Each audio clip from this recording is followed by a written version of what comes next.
razzle dazzle, we're the best. No, the courts aren't on your side, but they're not on the tenant side either. Jen, Like, you are independently wealthy when you are naked. I am over treating property management the same as real estate sales. I guess I'll lead the witness. I think it's freaking scammy. Welcome to Hold It with PM Jen, the show for real estate investors who buy and hold forever and ever. Amen.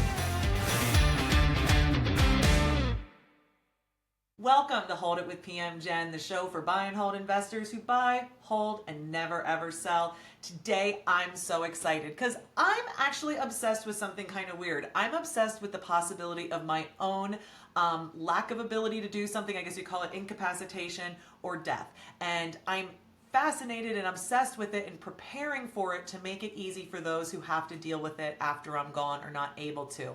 And somebody who helps me deal with that is my guest today, and I want to introduce her. Her name is Liz White, and I've known her now for over 12 years as a friend, but also as a professional. She leads the elder law and estate planning practice at McCormick Law Firm here in Williamsport, Pennsylvania. She is a CELA, a certified elder law attorney. There is less than a handful of those in Pennsylvania, so it is a very important designation and status. Liz, thanks for making time to join me on my little podcast today. Thanks, Jen. This is fun.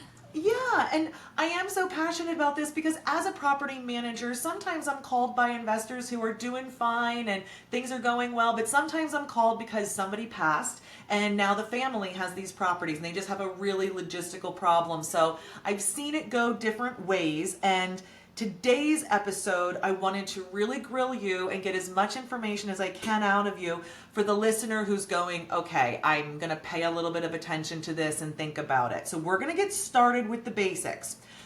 Real estate investors are all about control. That's why they're buying real estate instead of like buying stocks or something, right? They want to control it. And a lot of them, when I talk to them, are obsessed about controlling what happens with the properties after they're gone. So what sort of legal tools are available for me, Jen? I own 10 properties to say, hey, I want these to be handled this way or done this way. What options do I have? That's a great question. So there are a few legal tools that I'll go through briefly. And of course, every tool is going to depend on what someone's specific goals are or family situation. But I think when I start speaking with someone as I'm determining their goals and I'm looking to see how are you going to pass these on to your beneficiaries or the next generation? The first question that comes to mind is, do you have concerns of something happening during your lifetime that could deplete these assets, and you really want to make sure the assets themselves go to the beneficiaries without any creditor issues, long-term care issues, and that there is this amount that is paying to your heirs? Some people say, yes, I want to preserve as much as I can for the next generation or my heirs. And others say, well, what am I going to have to give up control-wise to do this? I'd rather control a little bit more during my lifetime and not give up anything now. And here's my risk tolerance for what I want to protect and pass on. When you're looking for protection for other reasons, usually you're going to start a discussion related to trusts. And I know that real estate investors like to talk about trusts when they come in to talk to me. They say, my friends say I need a trust. Do you see that a lot too? Tons. Yeah. Yes. And it's like positioned as the obvious choice. Yeah. So there are so many different types of trusts. I think a common misconception is when you say trust, there's just this trust out there. Terms of trust can be completely different. But the types of trust that you would generally use to protect assets are irrevocable trusts. Some people say irrevocable, and it's not by where you live. So I'm still trying to figure out the pronunciation preference of that word. But an irrevocable trust is a mechanism that is going to protect from potential long-term care costs, potential creditors that you may have. And that's where I see my real estate investors typically gravitating towards, right? They're concerned about passing it on, but they're also concerned about, what if something happens at this property? I've got a great umbrella policy, I've got insurance, but I, like you, those that are super prepared, I want an extra level of protection on this trust. Yeah. So this irrevocable trust, though, you give up a little control. And that's the kicker there. If you had complete control of this trust, well, it's available to you, right? It's available How's to that pay your different debts. than owning It's available it? to It's like a sneaky creditors. thing. What was that? Sorry. Is it like it would be a sneaky thing, right? Because Right. I'm getting these benefits, but I'm not giving up any of the control. So when you say it's in a trust and it's irrevocable and I'm losing control, what control am I losing in that scenario? That's a great question. Because I think some people think it's more control than necessary to give up. So you don't have to give up everything. If you're putting a primary residence in there, you can still occupy the primary residence. You have the sole right for that. If you want to retain the income to that trust, you can still get the income without having to go through anybody else. So those are things that you don't necessarily need to give control up on. But what do you need to give some control away to someone else? It's generally what we refer to as a trustee. If you'd want to sell one of those properties, you alone can't go and sign that deed or sign that settlement statement. You need a trustee that's going to agree to that. Again, if you individually had authority to dispose of property and purchase property yourself, in the eyes of the law, why isn't that just yours? So that's the time you need to involve that trustee with real estate. Does that You trustee get to ever pick- change? So Yeah, you get to pick your trustee, and generally you don't have to, but I recommend a provision saying you could remove or replace your trustee for any reason. Okay. That way, if you get a trustee, I had a client this morning that said that goes off the rails and has no good reason but won't agree with you, you can look for someone that's more level-headed, that's going to understand what is needed with relation to the trust. And when somebody doesn't have a family member or close friend or business partner that can be providing that service, where do we turn? That is a very difficult situation with real estate. So your bank, your financial institution, if there's liquid assets or brokerage accounts in these trusts, they like that. They're familiar with that. They're able to handle those assets. When you start to get into real estate, a lot of financial institutions get a little wary about serving as a trustee of that type of trust. There are some financial institutions that will, at a certain threshold, though. I have found that interesting discussion with a local bank who's doing some work, who does have real estate and trust. A mutual client of ours, a client with properties in trust, hired us. They became familiar. They called us up and were so eager to work with us. They said, listen, we've got these 10 houses in trust with beneficiaries living in them. And we, the bank, are responsible for inspecting and making repairs. And we are a team of mostly women at a bank. We're very used to doing office and admin and customer service work, but this gritty work of replacing doors and windows in a beneficiary's house was really difficult, and we worked really hard. We were so, I think, close to making a deal, and it was so interesting. They could not give us access to the properties independent of them. So they needed to always control keys and access, and it was a thing to do with their trust and fiduciary relationship, and we weren't willing to work around that. But maybe people are interested in, it could happen if you don't have that person in your life, a person, to help you with.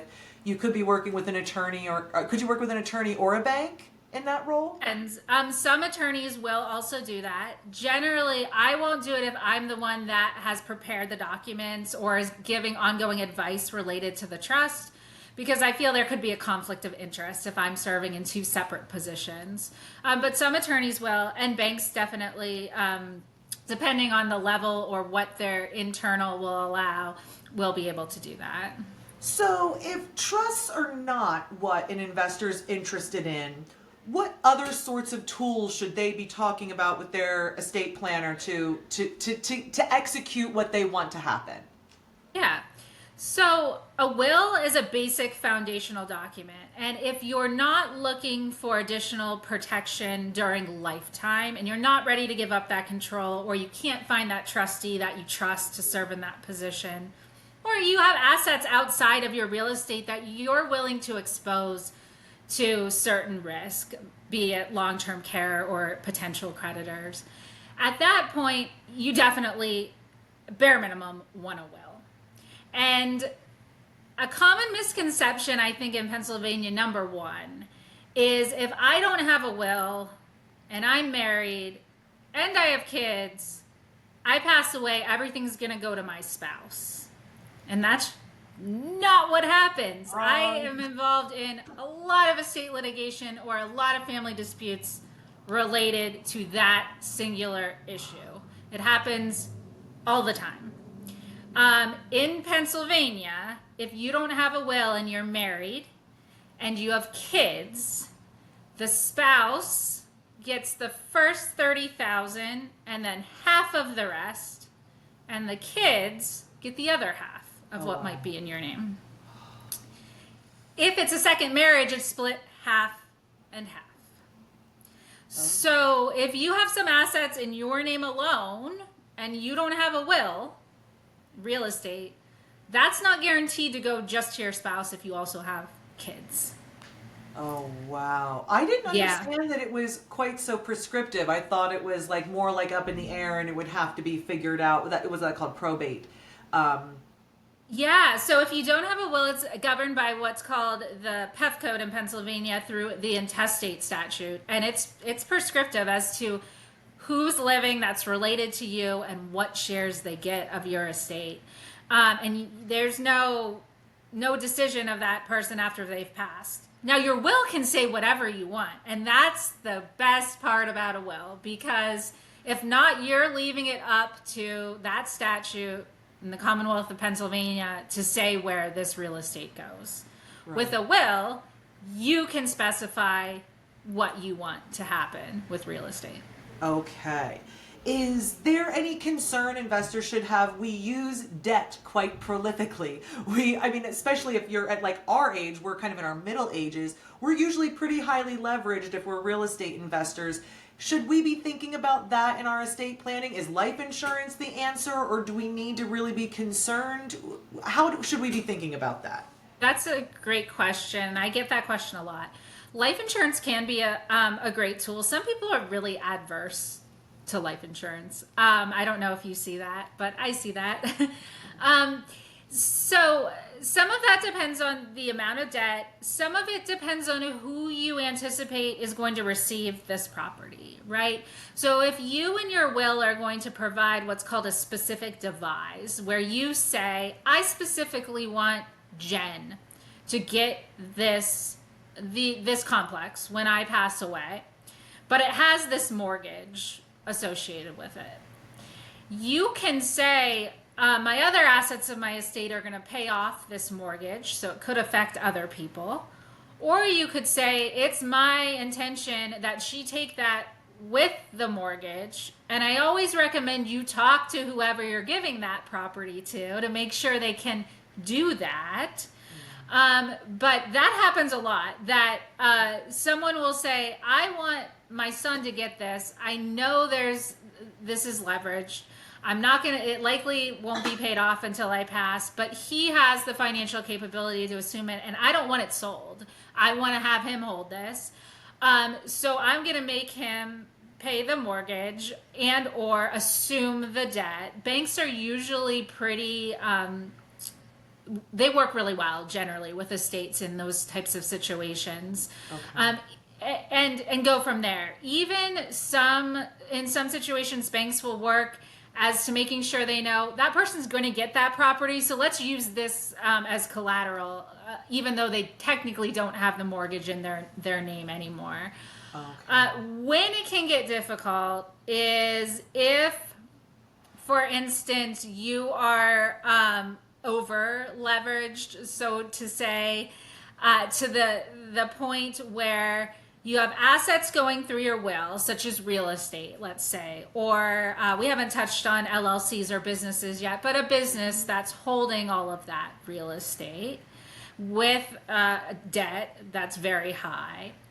And then no other really cash assets of your estate. Maybe you have other assets. You have retirement assets, for example, or you have life insurance, but the beneficiaries on those aren't the same as who's getting it in the estate, or they're not willing to use those funds to pay off the leveraged assets of the estate. That's where I see common issues of when real estate needs to be sold and an estate or an estate itself becomes insolvent. It is underwater, not because the holistic estate itself is insolvent, but because the estate hasn't been thought of totally with the real estate, liquid assets, beneficiary assets for them to work together to be able to meet the goal of what the individual had wanted to happen with, let's say, the real estate assets when they pass away. Right. That's a really great point. And, you know, you look at any investor's portfolio and depending on where they are in their journey, those properties are at various points of stabilization. So the properties that are currently in my portfolio now, if I should pass, cover the debt should go with it. It runs really well. But I'm going to have an asset in a month on the books that's going to have a stabilization period of up to a year, that it won't be productive. And if I'm not successful in completing it, whoever takes it on next would not be receiving enough income to meet the obligations of the property. And that's something I got to think about. Like, okay, in general, is my estate and who's getting it, is that going to cover that? Am I handing them a kind of ticking time bomb that they won't be able to handle? I'm really glad I asked that. And the last foundational question I have is, everybody talks about the tax burden. The paying of taxes upon one's death has to be one of the most undignified things, and we are all trying to avoid it. And we hear about step-up basis. And Yep. That's something I'd like you to explain. And then what are some of the basic tenets beyond that we should be thinking about if we're concerned about a tax liability for our heirs? Yeah. So when we talk about taxes from an estate planning perspective in Pennsylvania, you generally can break it into 3 categories. The first is Pennsylvania inheritance tax. The second is income tax. And the third is a federal tax, but when I say in Pennsylvania, I said that because of the inheritance tax, federal estate tax. So I'll start with the easy one, federal estate tax. We all hope to be in federal estate tax brackets. Right now, it's almost $14 million a person. So the number of individuals that are in the federal estate, federal death tax is small. They're there, but it's not your everyday client that is going to have a federal estate tax problem. And the new tax bill that who knows what's going to happen, because day to day no one knows what's going to happen, but they're proposing right now it's going up to 17 million, I believe was the last. So most people are safe-ish from that federal estate tax. So we won't touch on that as much today. Pennsylvania inheritance tax is the one I see people get all up in arms about, and for good reason in some ways. Pennsylvania is one of only 6 states that still has an inheritance tax, but our Department of Revenue makes too much money on that tax. I don't think they're ever going to get rid of it. No matter how many times a legislator introduces something to repeal it, it doesn't go through. So the good news is anything passing to a spouse is taxed at 0%. Woohoo! So we're not concerned if you're married, at least at the first of your passing, what's the tax burden's going to be. But anything then passing to children is at 4.5%. For siblings, 12%. For anyone else except charities, which are all also at 0, but your friend, your niece, your nephew, that's at 15% for an inheritance tax. So a lot of people say, well, I want to escape the inheritance tax. How do I do that? Generally, you have to give up ownership of assets to escape the inheritance tax. If you have the right... To a truck? Well, the irrevocable trust, if you still have the right to get the income from it, or you still have the right to utilize any of the properties to live in it, it's still yours from in a Pennsylvania inheritance tax standpoint. So I would have to sell it or gift it to another person or entity. Yeah, or a trust that you retain no powers in. So as I said, there's all kinds of trusts. You could set up a different irrevocable trust where you said, I don't want the income. I'm not going to change the trustee. I don't have any right to say I'm going to stay in these properties or use these properties. Then you can get out of the inheritance tax for the properties. But it's very difficult. Otherwise, you're given the property outright, basically, and living 1 year. If you give it away and then pass away within a year, they still clot back in. They assume that everyone's doing that to try to not pay the Pennsylvania Department of Revenue. Wow. Yeah. Okay. So the risk inherent with just giving away something that you've worked so hard for is usually enough of a deterrent for most of my clients to say, maybe I'm not planning around not paying inheritance tax to the PA Department of Revenue. Because when you give up ownership of something, I mean, you give up ownership. Like, someone could sell it. If they get divorced, it could be subject to their divorce settlement. It's really not a conservative way to deal with something for tax purposes. Now, there are some pluses to this inheritance tax business, though. One, and this is an evolving area, but Pennsylvania started an exemption for qualified family-owned businesses. And there's certain individuals, based on the relationship, that are considered family. Husband and wife, lineal descendants, siblings, descendants, spouses of children. So there's a list in the Pennsylvania statute. It has to be fewer than 50 full-time employees that work for that business and a net value of less than $5 million and been around for at least 5 years. So if you meet those qualifications, there is arguably an inheritance tax exemption for a business. So this could be a reason you want to look to another entity like an LLC, a sole proprietorship, rather than holding assets in your name alone. Now, I say this is evolving because there is an exception that when the Pennsylvania Department of Revenue put this forth, they generally said, we don't want this to be used for essentially just a real estate investing, right? But practically speaking, there have been a lot of cases with either sole proprietorships, corporations, or other business entities whereby it is essentially real estate investing where they've allowed the exemption. So it's an evolving area of the law, but if you had that situation where you have a business, even if it's a sole proprietorship, the person passes, you want to ask if you're using an attorney, which I would suggest for inheritance tax purposes, could we claim this exemption or at least try it? Try to claim it. Maybe they'll turn you down and you'll have to pay the tax, but it could save significant taxes there. Hey, it's PM Jen. That stands for Property Manager Jen. And if you're in this game to build real wealth that gives your family options, freedom, and security, you're in the right place. I specialize in the hold part of the buy and hold strategy. With over 22 years of experience managing portfolios of 300 to 700 doors, I've seen it all, and I'm not here to sugarcoat it. See, holding real estate is powerful, but it's also gritty, complicated, and full of surprises. And that's why I created Hold It with PM Jen, to give you the real stories, the real advice, and the real strategy you need to hold strong for the next 30, 40, even 50 years. So follow me at Hold It with PM Jen on socials, and let's never sell, okay?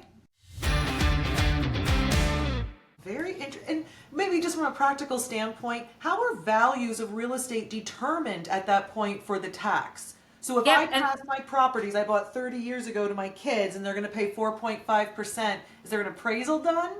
That's a great question. And that gets into the basis question, which was going to be also my my silver lining to this inheritance tax business. If you just give property away, that individual takes the property at what's called transfer basis, whatever your basis was in that property. If you sell it later, so Jen, if you buy something for $50,000 and then 30 years from now, give it to me, I get a basis of only $50,000 in that property. So when I go to sell it and I'm going to pay tax capital on the gains increase. on, let's say it's $300,000 on $250,000, and capital gains tax rates are usually 15 to 20%. Depends on your personal income tax rate on the exact amount. Yeah.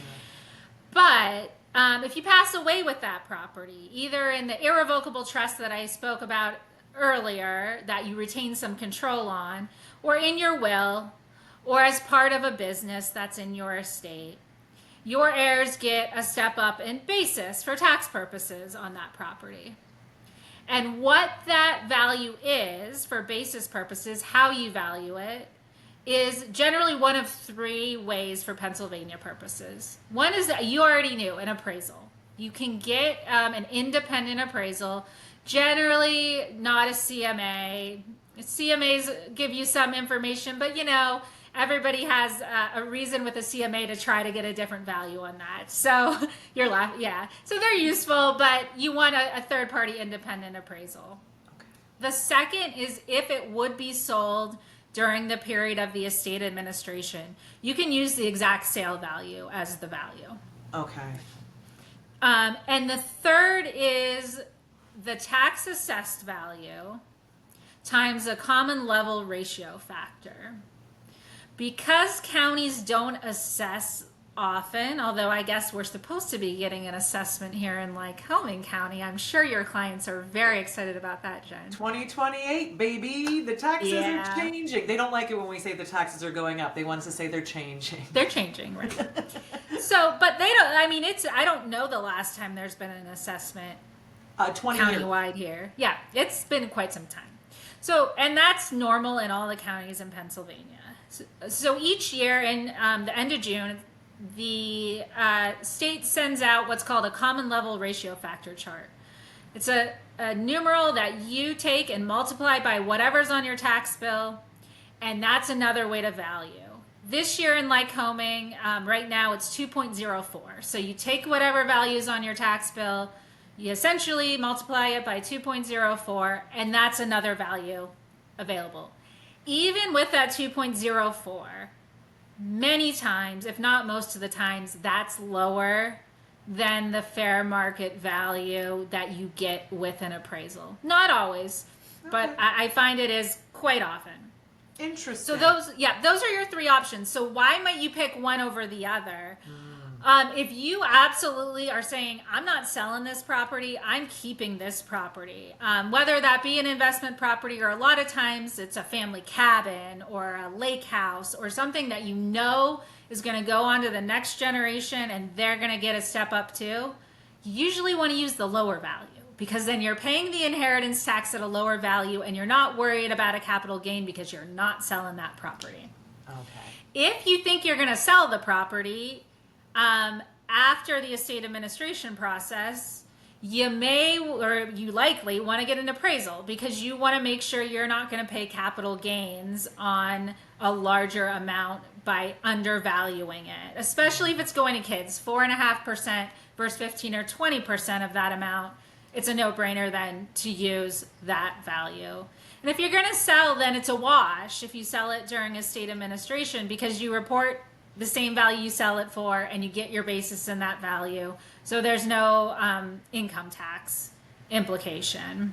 That's crazy. I mean, I just did the little math on that. If I have $1 million in assets and I choose one over the other, that's easily $100,000 difference tax burden to the next generation, depending on the choices I made about these things. So it is so important. I know we've already been jawing for just 25 minutes, but this is such important, valuable stuff, and I'm really glad you're talking to me about it today. So yeah, other thing I didn't touch on there is when one spouse passes away, even though it's a 0%, sometimes it's worth it getting an appraisal, and people think that's crazy. But if it's jointly held property, you get a half step up. So if they may sell it later, you can get some benefit at that point, particularly if it's not a primary residence, you're not using a Section 121 exclusion, but another property that's jointly held. Why not get a half step up at the first spouse's death in case it's sold later for the cost of an appraisal, which generally is pretty reasonable. Well, especially for us, we're buy and holders, so we do have like that value of the asset over time is what we're counting on. So hopefully when we're old, 100 plus years old, we're dealing with these things, and yes, our tax bills will be huge because we're going to be making so much money, and that's what we're hoping for. So a quick checklist. I've heard you mention a couple of documents that if I'm an investor and I want to go, I listened to this, I've got these couple things, I'm good. You mentioned a will or trust. So yes. Okay. What else do I need to have if I've got these issues and I want to protect the people who have to deal with it? Yeah, if you're thinking of setting up a business to hold your assets, I would recommend meeting with an attorney. You would not believe the amount of people that have set up an LLC or corporation. They don't have an operating agreement.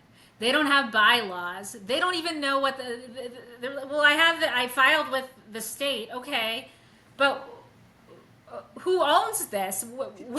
If you pass away, where does this go? Are there any transfer restrictions on who can have interests in this or not have interests of this? That's a big question that comes up because it's always, well, I don't want my daughter's spouse to ever have an interest in this business. Well, where's your bylaws preventing that from happening? Where's your operating agreement that has restrictions on how this passes or buyouts from the other members? Oh, I don't have one of those. Well, there's a good starting point. Yep. So operating agreements for all these LLCs, because I've got people putting one property per LLC. Each one needs to have the documents an LLC needs to have. Yes, and yeah, depending if it's a one owner, one member LLC, it might be a few pages long. We don't need to be super complex, but set it up also for growth, right? You might set this up as a one member LLC, but you're hoping to grow this business. You're hoping to grow your empire. So you want to make sure that if you're adding other people in, you can amend this, obviously, but that you have something in place where this is formalized. So documents related to any entity, if there's going to be any buyouts, if there's a death or disability, buy-sell agreements work, and sometimes life insurance is purchased in a situation where you said you're leveraged and you have to make sure that somebody's able to buy the other one out. So those aren't for everyone. Again, it's case specific, but it's something that may be discussed. Okay. And when I talk about incapacity, then I mentioned that with the buy-sell, power of attorney documents are really important. I think we've worked together on those before. Yeah, because I've considered that, right? What if just the big, terrible, horrible thing happens and maybe I've not passed away, but I am in a hospital and I am incapacitated, and all of these things I do every day that are of value to my business, both my real estate, my personal real estate and the property management business, that's not going on. My family's very likely going to be beside themselves. Hopefully they're not throwing a party. And now they have all these new responsibilities and burdens. And that as a person who has now 15 employees and these tenants who count on me to provide a housing service, it isn't fair to just go, well, we'll see what happens. We'll let chance. That's not fair. That's not a fair thing to do. So I want to take a second and say, so I'm obviously very much into meeting with your estate planner, your elder law attorney. That person is an important person in the group of people you talk about. The other people in that group, right? Usually a CPA or a tax planner. Yes. Who else? A financial planner? Yes, if you have a financial advisor or planner, yes. Who else would you have on that team of people who are kind of organizing this for you, strategizing? I want advice likely from all three before I make a choice, right? Correct. Yes. Okay. Yes. And in many of my meetings, I'm not picking on accountants or CPAs, but they don't like to go to meetings quite as much. So I usually am emailing or on the phone with them. I'm generalizing here. The investment advisors are almost always in some form in a plan like this. Yeah. Okay. And so if I have nothing, if I'm an investor listening to this, I've got nothing set up and I go, oh crap, I'm going to call Liz or my favorite elder law attorney where I'm from. Is that where I start and then I go to those other people? Like, what's the order of events if I'm starting from nothing and I want to be well protected? Yeah, it really depends. A lot of times I will have an advisor say, this person came to me and is looking for an elder law attorney, and I gave them a list of individuals, including you. Would you be willing to meet with them? And they start that intro. So if you go to your financial advisor as well, they could help. But if I come in, I generally have a questionnaire I have my clients fill out that says, do you have an investment advisor? And breaks down their real estate, their other investments, income, all sorts of, it's invasive information, but it's confidential. And to the extent they're not comfortable, I'm still going to meet with them if they don't fill it out. But then I'll ask, and sometimes it's not until the second meeting, can we include your financial advisor in this? I think we need to get your accountant involved in this discussion. Do I have permission to reach out to them? Because of course, my attorney-client relationship it's confidential with that client, but they are allowed to allow me to speak to other people and bring them in. So that's generally how the team approach works. Yeah. And I've heard the time to go meet somebody like you. Maybe I have my things set up like me. I have everything set up, but I have to think about when do I go back? And I've heard, marriage, divorce, birth, and death, right? If those are happening in your family or your life, of course, we're going to have meetings. Is there other times I'd be coming back and saying, hey, Liz, it's time for a checkup? If there is if you purchase a new property, for example, or have different investments, receive an inheritance, that's a time I see a lot of individuals come. Another time is retirement. I mean, you would not believe the amount of times somebody calls me because they want to make sure, not only from a financial perspective, simply with their investments, but a holistic view that they're on the right track for retirement. Especially with income, that's the biggest concern for someone that's retiring. Is my income stream still going to be enough for me? And when we're looking at trusts, am I retaining that income stream, or can I say, let's keep the income stream in this trust and keep it protected? And that's where we loop in financial advisor, accountant, to make sure that whatever planning we're doing here, and I have this discussion with clients a lot, for the future, isn't affecting the lifestyle you want now. Because there are some very giving parents that would rather say, I want to protect everything and I don't care about having anything now. And then I meet with their kids and they're like, we're not even expecting anything. Go take a vacation. Go do something. I empathize with that. And my parents aren't overly in that mode, but I have said to them, like, you did so well for us. We're doing great. We don't need or expect. I hope you have a blast. I hope you have a blasty blast. Yeah. Don't leave me bills. Don't leave me bills. But if you leave me like enough to take care of what I need to, I'll be just fine. And so, yeah, the generosity I see from the generation who's doing the bequeathing is always stunning to me. Like, they're so concerned about getting them. And you're right. The heirs are often like, are you kidding me? On the topic of heirs, if I am listening to this and I've got businesses and real estate and my heirs are too young, maybe under 25 I'm growing this for them. I'm growing generational wealth. I want to serve them. While they're so young, they wouldn't be actively managing it. What sort of options are there for me to provide for the asset to be preserved until they're of such an age? What would that look like? Yeah, the best way, if presuming you don't want to give up control again completely during your lifetime, would be through a trust, but a different type of trust. A trust in your will, if it's going through your estate, or a separate trust set up within another trust. I'm getting really philosophical here with the trust within trust, but essentially you pick who's going to manage those assets for that individual or individuals until they reach certain ages, what distributions can be made for them and for what. And you can also decide to continue it on for as long as you would want. There's pluses and minuses to that.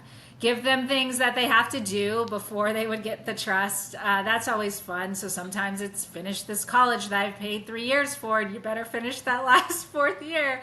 Or my favorite, I was talking to a client about this morning, in the legal terms, sometimes it's be a productive member of society in order to receive these assets.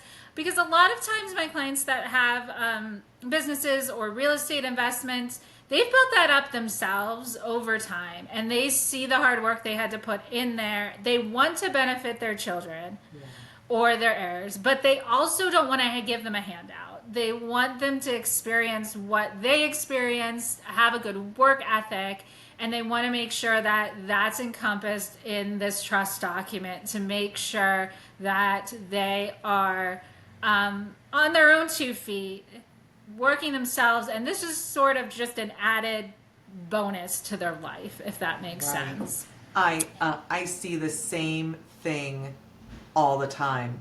You know, I'll share a story, and one of the reasons I got interested in this topic, it was probably the biggest example of when my company, One Focus, was called in to help after an investor passed away. So this was a local investor, and he was very experienced. He'd been doing this almost 20 years in partnership with another investor, and they had kind of in 2018 had a separation. The two investors split the portfolio, which means everything got reappraised and reloaned, right? So we got new loans, new debt, da-da-da-da-da.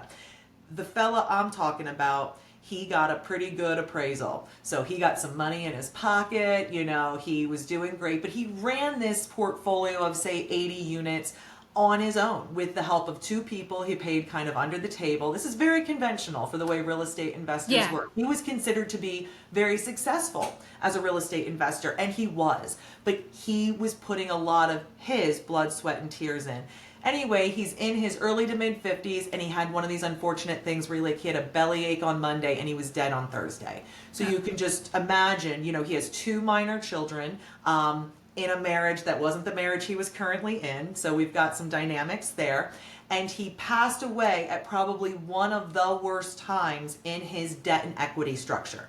Taking the magic of him out of the equation, the people that were left behind, and the structure that was left, I got called in by the executor to start managing the properties because the family didn't, they have jobs, they're doing all their things. We start managing it and realize that given the amount of debt that was on it, the properties weren't solvent, right? It was carrying too much debt to have to bear the cost of paying retail for property management. Also complicating was it was a student housing portfolio, and this gentleman passed away in mid-March, which is significant if your leasing season is January through May. And so for the whole next year, the portfolio was challenged with vacancy because of his, just the fact that he passed away at that time. You're not just buying rentals, you're building a future. One where your time is your own, your family is secure, and your hard work actually means something. That's the real power of buy and hold real estate. But managing those properties yourself, that's how dreams turn into burnout. At One Focus Property Management, we turn rental properties into wealth building machines. Step 1, go to onefocuspm.com. You'll get an inside look at our proven process and free resources built for local investors. Step 2, reach out and we'll build you a custom stabilization plan to take the weight off your shoulders. We've been the market leader for 13 years in Lycoming, Clinton, Northumberland, Montour, and Columbia counties. And we do it all to give you more protection, less work, and absolutely no drama. That's onefocuspm.com. Go check it out. So, they brought a manager in, but I was the person who was given the password to the deceased Macintosh computer. Oh my gosh, I said a Macintosh like it was 1900. I don't know, iMac Pro or whatever. and I don't use a Mac, if you could guess. I'm a Microsoft girly. And I was trying to find in this gentleman's desktop anything. Where are the leases? Who's paid rent? What security deposits do we have? You can just imagine times like 60 or 70 doors, how complicated that was. And we did it and we got it together. Listen, and so the estate, basically, long story short, we were trying to preserve those assets for the future generations. And they just were at an age where it wasn't practical yet. They were teenagers. So we needed to wait about 10 years. And I had a plan to do that. And the executors eventually, after about 5 years of working with them, working actually some forbearance with the lender, we were doing okay, but the executors were elderly and dementia set in, and we weren't able to continue to make good decisions, and the properties were liquidated. So we weren't able to get it to the next generation. It was so frustrating, but I wanted to talk a little bit about, have you ever seen a situation where somebody's kind of like our age, they're active in their business, they've got stuff going on, and maybe they're solopreneurs, they're doing this in a very alone kind of way. What sort of advice, based on your experience, do you have about preparing for something that might happen? Yeah. So all of these documents that I'm recommending you get, I recommend you keep them in one place. And also with your attorney, they should have a copy of those as well. Okay. Along with that, I always recommend having, and I think you said you updated it every 6 months or yearly, a breakdown of everything related to your accounts, everything related to if you have social media, that you can't even believe the amount of logins and items that you need to run a business that somebody probably doesn't know. Yeah. You're going to keep that in a safe place. Generally, I recommend a fireproof safe. And I generally recommend that in your home, but it could be in your business as well. And you're going to generally, I recommend your power of attorney, who would be handling your finances if you were incapacitated, know where that is and what attorney you worked with to do the legal documents. I am not a huge proponent, if somebody is doing young and well and there's nothing expected on the horizon, of oversharing information at that time. I think it, particularly with legal documents, things change over time. There can be hurt feelings if people are removed from positions, or if you change your will, that is ripe for a will contest, perhaps, if they have a copy of your old will. But I am always an advocate for someone discussing naming someone in a position and advising them they're in it, and letting them know what their responsibilities would be and where the documents are where they need it. I don't think they need to know their beneficial interest in something, so you don't need to say, and you're getting my whole estate, but you're the executor. Here's what your duties are. You need to figure out what the assets are. I've left you a spreadsheet in this safe. The attorney has the spreadsheet as well at their office. You need to know my debts. I've left you a nice long list of what those are. These are the banks I use. Attorney has that too. It's always good to have a backup. Yeah. I've left anything that you may think they may need. With a business too, that person that's serving as your executor or as your power of attorney, or who may be your beneficiary to actually get the assets, that might not be the person you want managing your business. Right. And so in some situations, both in a will and in a power of attorney, I will do a separate business power of attorney and personal power of attorney, and make it known that you guys have different jobs. A business executor and a personal executor. You guys need to work together, so you want people that can work together, but you have different jobs. And I'll also, for individuals that have businesses for incapacity beyond a power of attorney, if it's this is usually for a large, not huge business, but a large enough business that you're concerned if something happened to that owner, all of a sudden, And there may be multiple people, and we all have this in our workplaces, that think they are supposed to be the heir apparent manager of what's going on if something happened to this individual. It's a management plan on the chance that you are incapacitated or until your estate could be open. And who's in charge of the day-to-day operations and management, and where is the information that they need to do that? Because that might be a different person than your executor, and it very well may likely be a different person than who's going to benefit financially from this. Right. But it's important so you don't have three different people saying, well, Jen said if something happened to her, I'm in charge. And I imagine that would be your sister would step in, and that is probably what you want. But what if there's a situation where there's that, and you have somebody else that's a great worker for you, and they're like, well, actually, I talked to Jen, and she said I'm in charge. Chaos, right? And you need as much stabilization if you have a sudden event with respect to a business, so everybody under feels like there's some sense of normalcy in a time where nothing is normal. Yeah, because I'm counting on the value of my business. If I should go, I've assigned a money value to that, and it has a role in my estate, right? And in my case, I don't have any children as heirs, but I have a spouse. And so, and I'll be transparent, my business power of attorney, you know, I work with my sister every day in my business. She is the day-to-day manager. And so if something should happen to me, my sister and my husband need to work in conjunction. But my husband is the beneficiary of it. But that is the arrangement I've made to protect the asset for him, because it's not a good idea to have him be the day-to-day manager. That's not his expertise, and that would endanger. And if the team sense that this wasn't going to be a continuing enterprise and the team leaves, that detracts from the value of the asset, right? I'm a service-based business. I don't know if they would sell it or keep operating it. That's really for them to decide. So a very practical point, and you mentioned about the number of passwords it takes for a business owner, and I was just talking about handing off some more of these two-factor authentications for things that are coming in.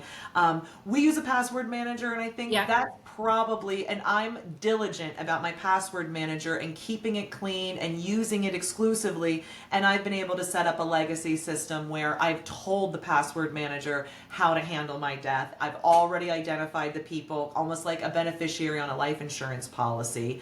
By the way, you could do the same thing with your cell phone, because by the way, your cell phone is like part of your password management ecosystem because of the two-factor authentication. So you have to, and by the way, I know on Apple you can do it really easily. Find the way to set up the legacy contact, the person who's going to be dealing with that. Well, that is really good and practical information that we need to be thinking about, because what I always am consumed with is if something were to happen with me, my family would be upset naturally, and they're not going to be making good decisions. They have a possibility of being hasty, and I have toiled for this, so I want to make sure that they're getting whatever the full value is that I built.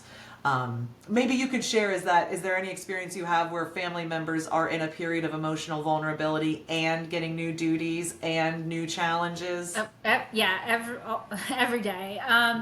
And it's difficult, particularly with multiple children. With real estate, I have many estates where the decedent owned multiple pieces of real estate, but let one kid live in real estate for free. All well and good until the estate comes about. And then what happens with this real estate? Is there enough to equalize this real estate? So you have all these feelings, but this person also has to administer this estate for the good of everybody.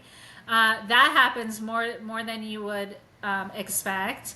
The other thing that my own family, Liz, I have family members. Yeah, the classic farm family story. But yeah, a lot of kids, one farm, family members living on the property, and when the family member passes, the family splits. And I remember as a child, my grandparents being petrified of that. They did not want that to be the case. Yeah, that happens. Some of that can be dealt with.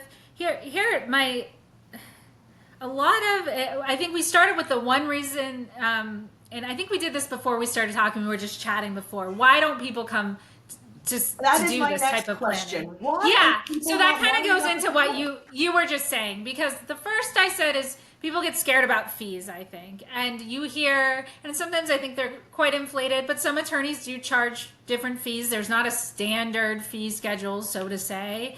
But usually when I meet with people, they're not off put. And I told Jen before this, if something happened to the roof of one of your rentals and it's leaking, you're going to get contractors in and get quotes and get that fixed as soon as possible.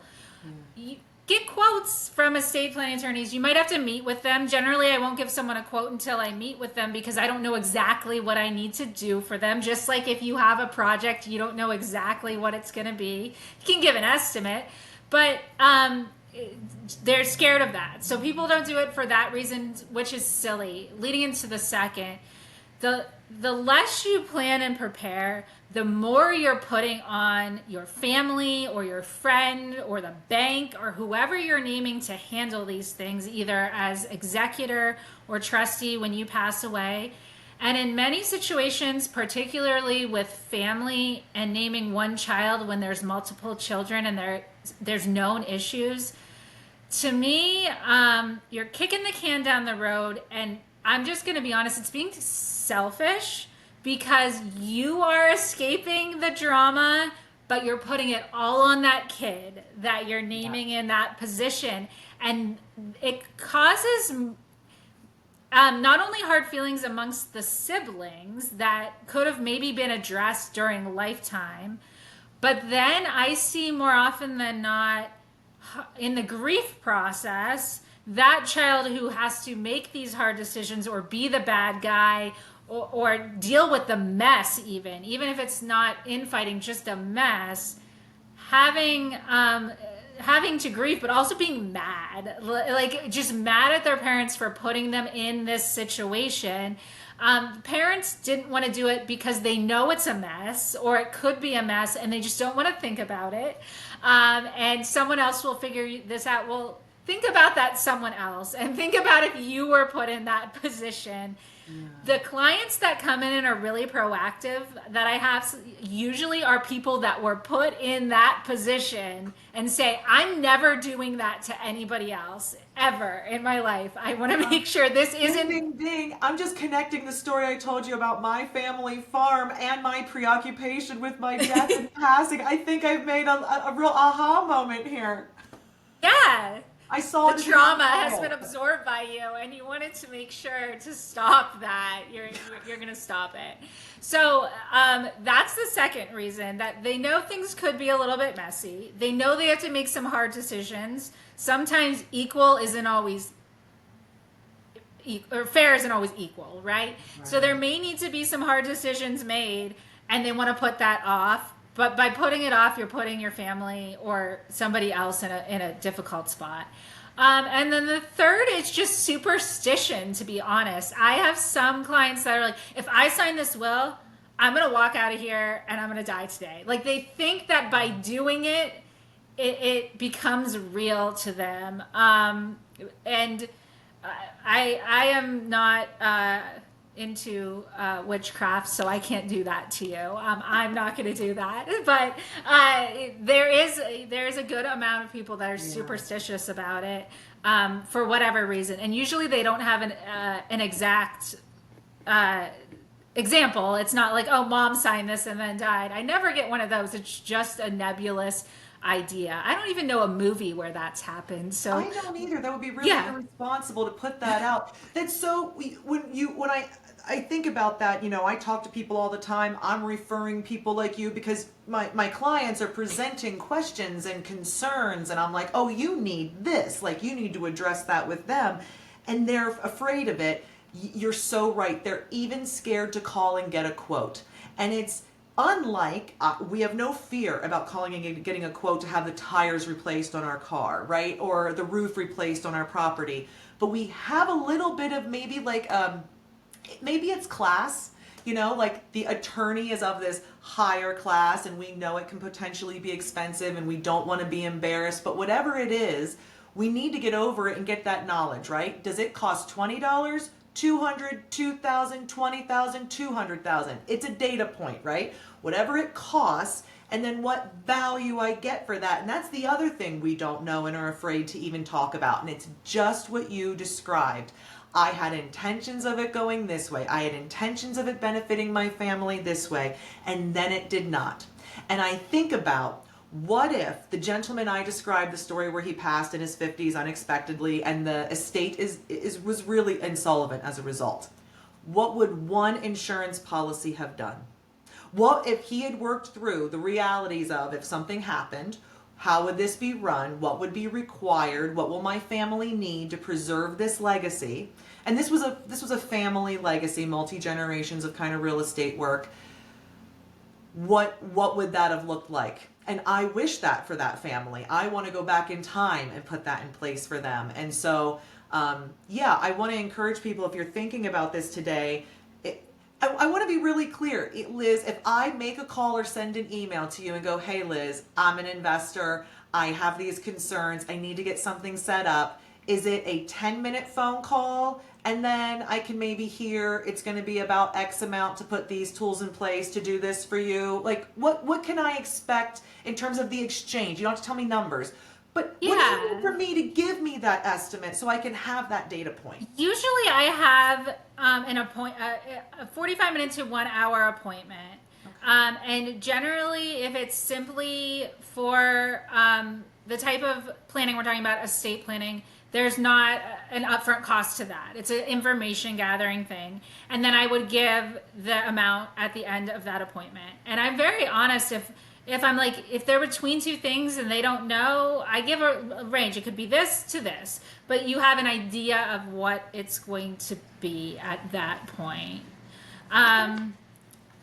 Things aren't going to get, if there's a problem during lifetime, what I can tell you from 15 years of experience is it's not going to be less expensive to fix it once you pass away than what it would have cost to do it now. And isn't that the story with everything in your legal business? All areas of the law are that way. What is it? An ounce of prevention is worth a pound of cure. Yeah.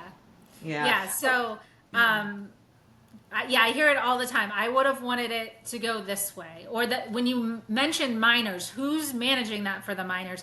You can easily put that in that trust in your will, because a lot of times it's, again, well, I don't want the surviving parent to do that. I don't trust that they'd use that money for the kid.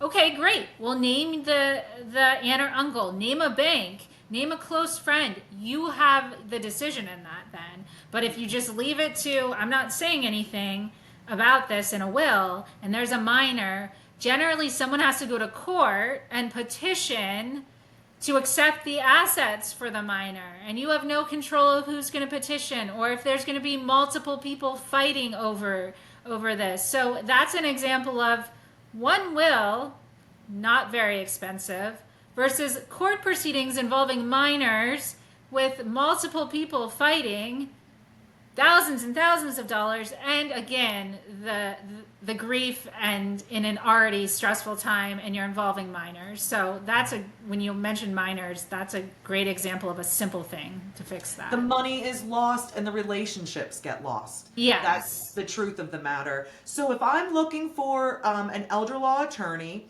I know if I can find a CELA, the Certified Elder Law Attorney, I want to find one of them. I want to find one that, of course, specializes in this, right? We don't want to be talking to the one who did our prenup, the guy who helps us, with our landlord-tenant hearings. This is a specialized practice?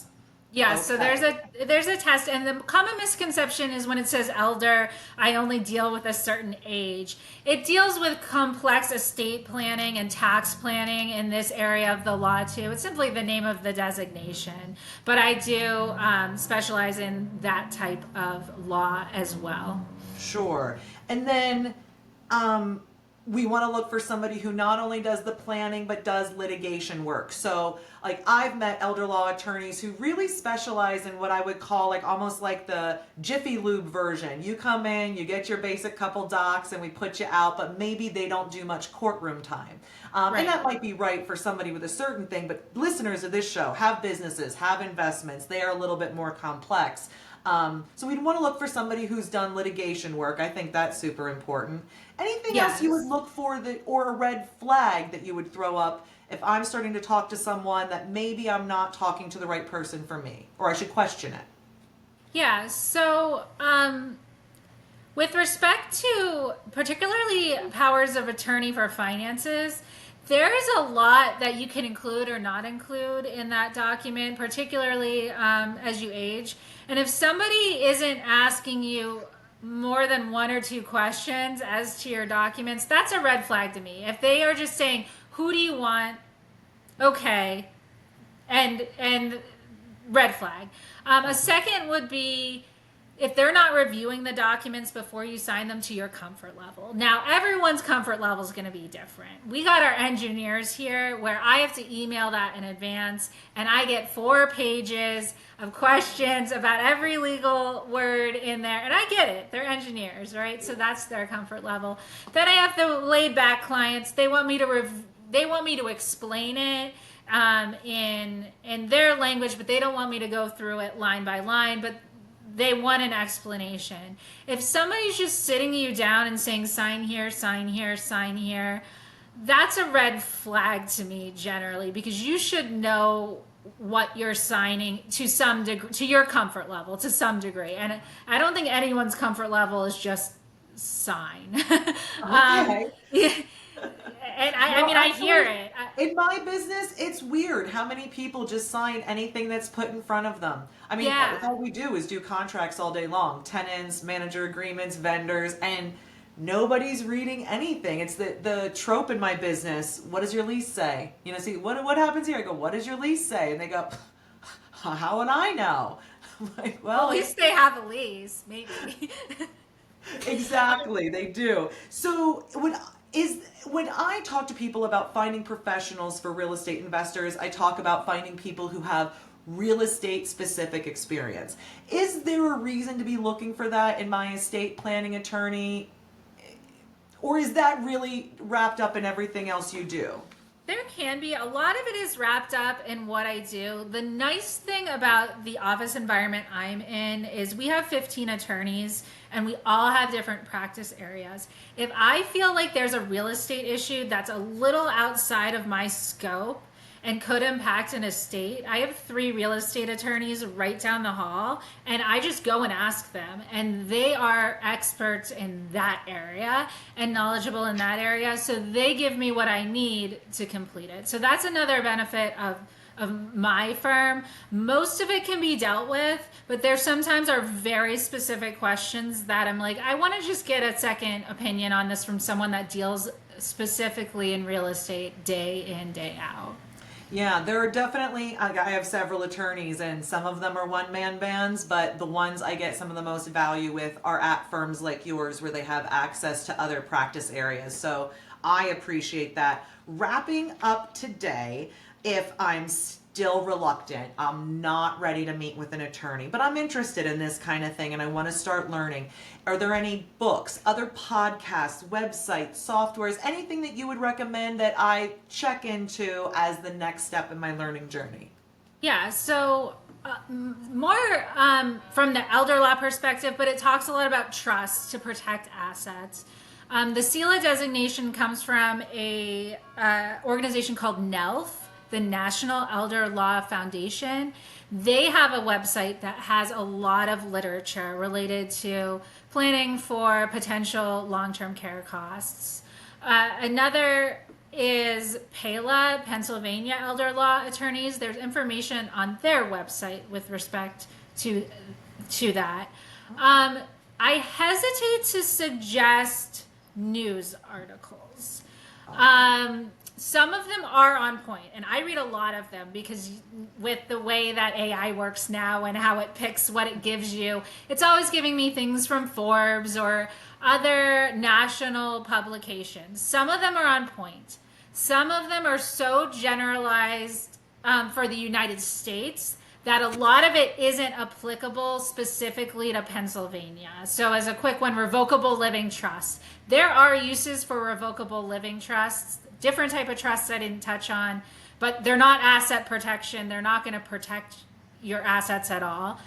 And a lot of people read those articles and say, I need a revocable living trust. And then I explain, I don't think that's what you need or you want.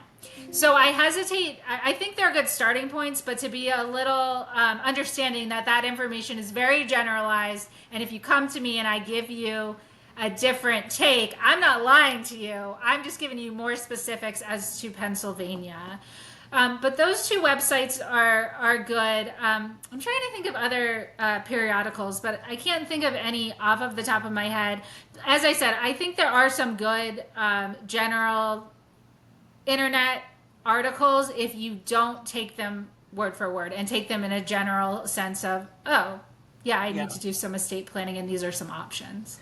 Yeah, I've been in BNI, a networking group with a couple of different elder law attorneys, and which means I've heard them give commercials every week. And something that was really surprising that they've shared with me about the industry is how frequently Pennsylvania is an anomaly and how frequently things are changing at both state and federal levels. Like you mentioned, there's a bill out now, could change things, who knows, and then we get another administration and things change. And so what always surprised me is that the meetings I need to be having with my estate planning attorney, I might be doing it at marriage and divorce and birth and death and when we buy new properties, but I might be doing it with some sort of frequency to catch up with the legislative changes to make sure the decision I made 5 years ago still makes sense in this year when this is the legal landscape.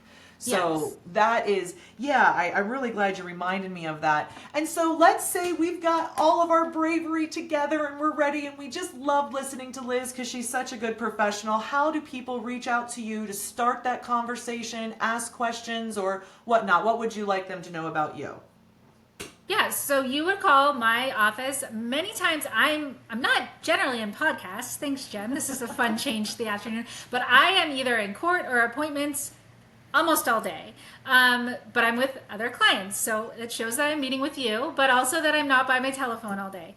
So you can call the office. I don't know if there's a way we can put that up later, or did you want me to put the number? Yeah. Go ahead and just say it, 'cause people it's listen. 570-326-5131.